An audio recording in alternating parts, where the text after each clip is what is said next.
Ladies and gentlemen, I give you Mark Kuhar!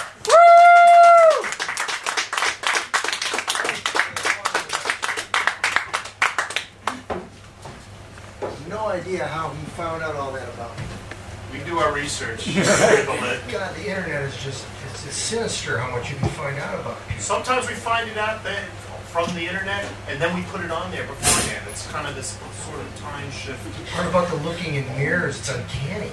You know, the Lorraine shipyards, of course, where... Are you running in 08? If nominated, I shall not accept. If elected, I shall not serve. Yeah, whatever. All right, let's read some poems here. All right. Okay. For those of you who have heard me before, it's the same old shit. For people who haven't heard me before, it's... what's that? I decided not to do the 10-parter. Oh! I decided not to do the 10-parter. You scared me. You said like people might start throwing shit at me or something. I mean, I said, maybe we better not do that. I brought some rocks in. So I brought, I brought a little selection of the kind of stuff that, I do on a regular basis, and I didn't want to pigeonhole everything into. This is called Mikey the Stick-Up at the Convenience Store. And some of this is old stuff, some of this is new stuff, some of this is stuff that even the deep cleaning people haven't heard, which is frightening, because they forgot everything. Some of it twice. Yes. Yeah. It runs in the deep cleaning. Mikey the Stick-Up at the Convenience Store was not your doing. There are things you can't foresee and motions which can't be helped. They walked in separately, picked up candy bars, potato chips, cans of Chef Boyardee SpaghettiOs. Looked at iced tea and soda in the refrigerator. You barely even noticed, looking at a porn mag held on your lap underneath the counter. Then one guy barred the door and the other approached you, stuck a 9mm in your face and demanded all the cash. You obliged completely. Handed over everything you had. You even told him, follow me, I'll show you where you can get more. Gave them the bank envelope from the desk in the back. The two guys fled into the night, grabbing some beef jerky for the road. You did the right thing, Mikey. You even finished reading the porn mag before you even thought of calling the cops.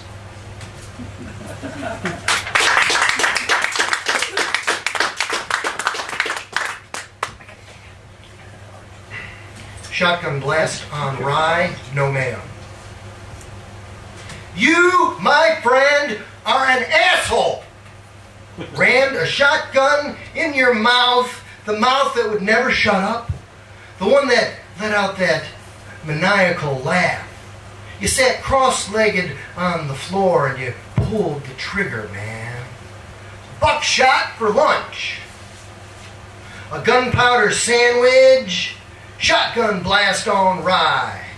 No mayo, no lettuce, no cheese, no time, no more, no nothing, no explanation.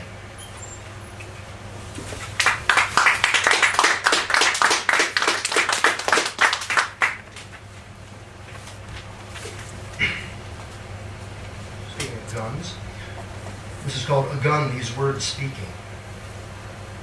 Last night I heard your revving instances, the hot-wired panel of your perfume, the odor of silk-scented fabric that covers your back, window screens in tiny lace, latched weave like a crochet grammar.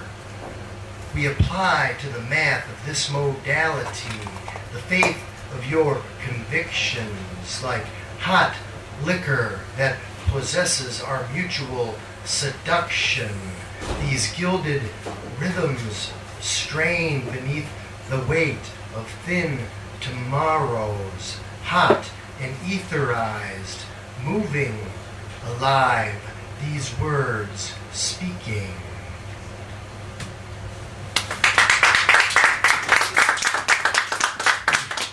Knock off the applause. Yeah. This is called Lazarus rides the Phoenix back to Cleveland in blue vapor trails. Lazarus, come forth! Phoenix, arise! Bust out of your rusty tomb, shed your white cloth, reconfigured scattered molecules, congealed once more into a glorious and panoramic whole. Lazarus, with eyes blinking, looks left, looks right, a minefield of missed opportunities, fire in the city, the farms plowed under, advertising billboards on every obscene corner, the rags of your riches in dirt enamored of dust. Lazarus, resurrected, man in twilight, beat a stone liberation. Lazarus on streets of asphalt and bone, bathed in an ooze of neon and incense of cut glass and glory. Phoenix, rising, lifting into gray clouds that explode into sprinkles of orangish sun, egg yolk thick, ostrich moons, wings spread in a feather feast of wind that parts and bends, an acquiescence, a surrender to your tremulous altitude. This is the time when Lazarus and the Phoenix meet for the mingling of mythology and high spirit, the breach of all parameters, the revolutions and epogees you create in the name of sheer freedom. Lazarus, a lift upon the wide girth of the Phoenix, brothers in arms, sisters of soul, a speeding androgyny of mutual energetics. Lazarus calls upon you to make your move. A flight path of beauty in all perfect manifestation. Lazarus rides the Phoenix to New York. Lazarus rides the Phoenix to Dallas. Lazarus rides the Phoenix to Chicago. Lazarus rides the Phoenix to Los Angeles. Lazarus rides the Phoenix to Miami. Lazarus rides the Phoenix to Atlanta. Lazarus rides the Phoenix back to Cleveland in blue vapor trails. My angle of yaw, perfect in giving, this arioso, a life of its own. Oh, a bow tree, your wisdom flings on demand.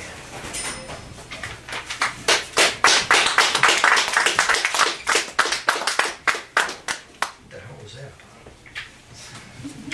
Where did that come from?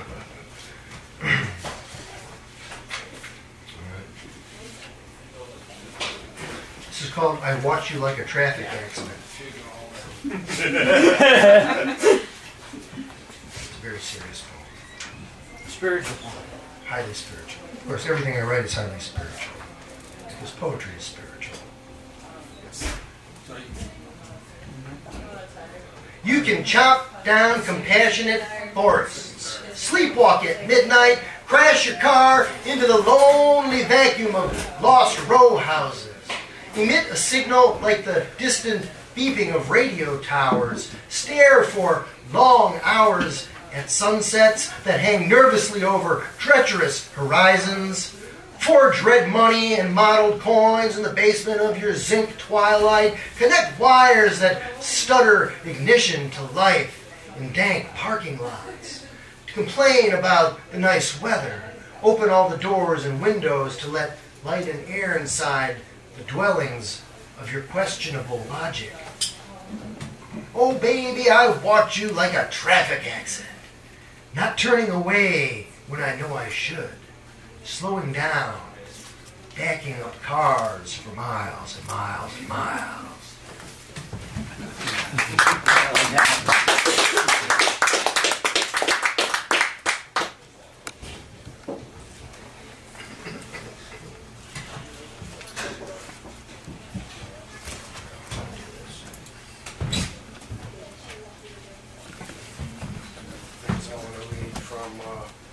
Laughing in the Rooms of Chippewa Lake Park here. This is called What Will the Neighbors Think?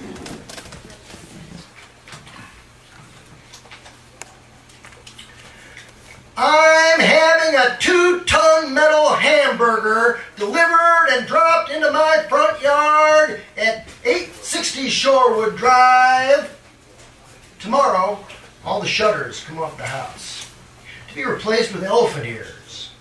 I'm installing a burglar alarm system in the guts of the old treehouse in the backyard. I'll be raising chickens soon. White head-bobbing peckers all over the yard. The driveway's always bothered me, so I'm having the second grade class from Sidney Fenn Elementary School over to paint it in oil base. Hopefully it will come out looking like a Jackson Pollock masterpiece. Last week I installed speakers on the outside of the house. I play Rage Against the Machine incessantly, along with love songs of Frank Sinatra. My mother-in-law stopped by last week. She gasped.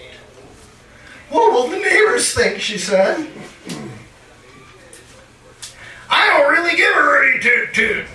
But if they got any barrel-aged bourbon in those boring houses of theirs, tell them to bring it over. I'll be laying naked on a chase lounge and the back porch."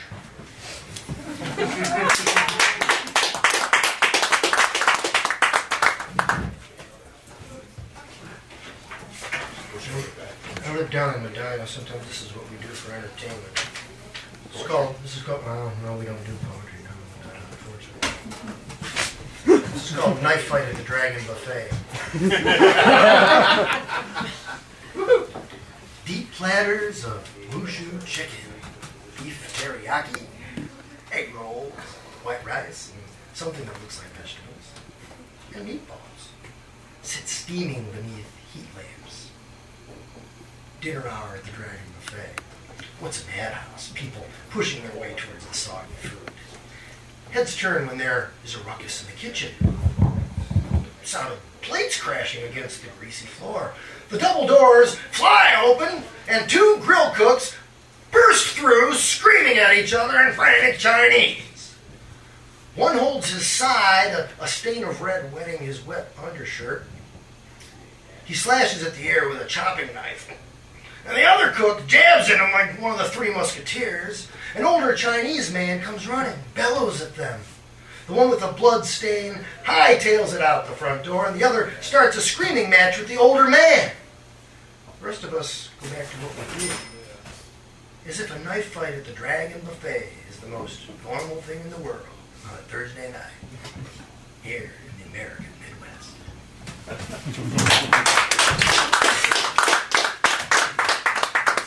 We gotta wait till Saturday. You have these weird special blue laws. I hate when that happens. This is the beautiful ruins of Cleveland. We've all been there before. We sit on that old back porch, drinking apple wine from plastic cups.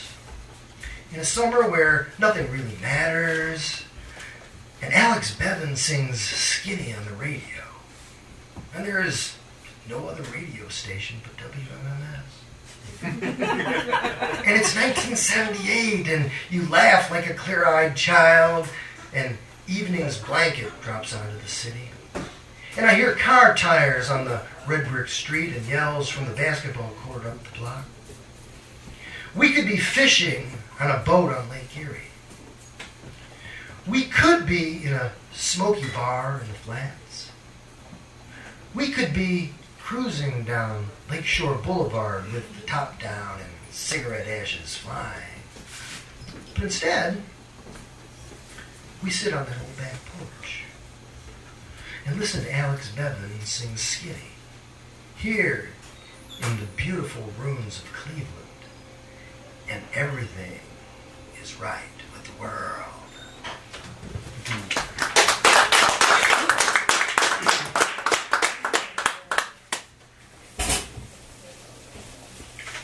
All right, a couple more and then turn it over to King Joshua Gage.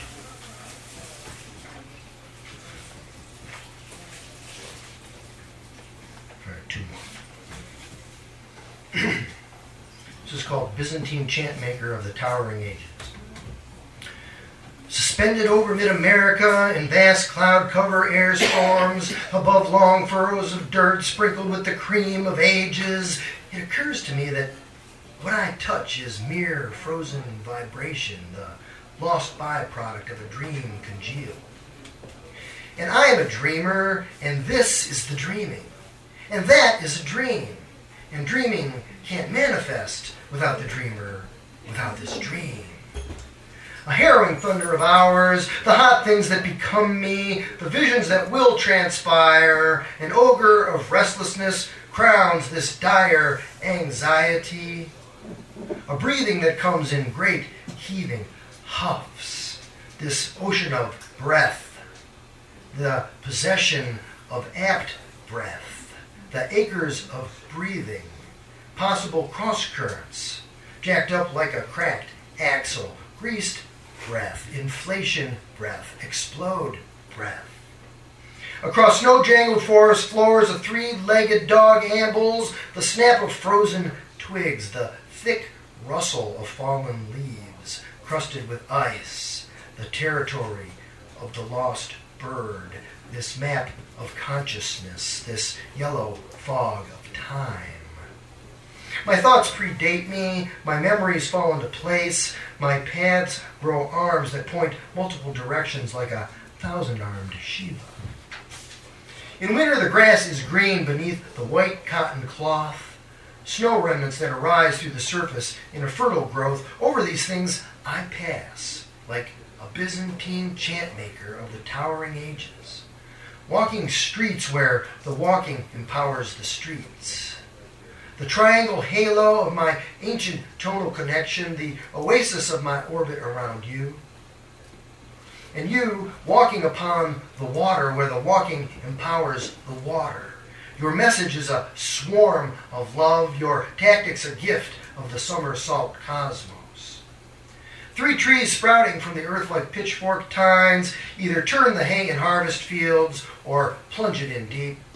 From where you're standing, look out into rays of radioactivity through transcendental oceans, crevices, tall mood arrowheads, righteous reactions, revelations, the unison of inspired revolutions.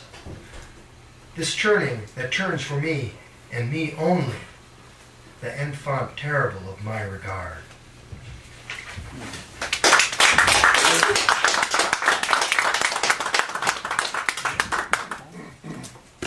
And one last poem. This is called Welcome to Cleveland. Now leave. Your vast pools of ethnic color and imagination. Intricate architecture, neon dirty boulevards, cheese ball neighborhoods and shady characters, heavy cuisine, thick lake consciousness, tangle of bridges, winding shine of river, ore freighters and sailboats, motorcycles, muscle cars, rust and rivets, tarnished bronze and dusty pearl. Storm clouds, brick roads, factories, smoke and hearth fire, acid rain, sweat and sex, tattoos and gasoline, your soundtrack of rock and roll, polka, classical symphonies and garage band euphoria, all wrapped up in an inferiority complex a mile wide. Welcome to Cleveland. Now leave.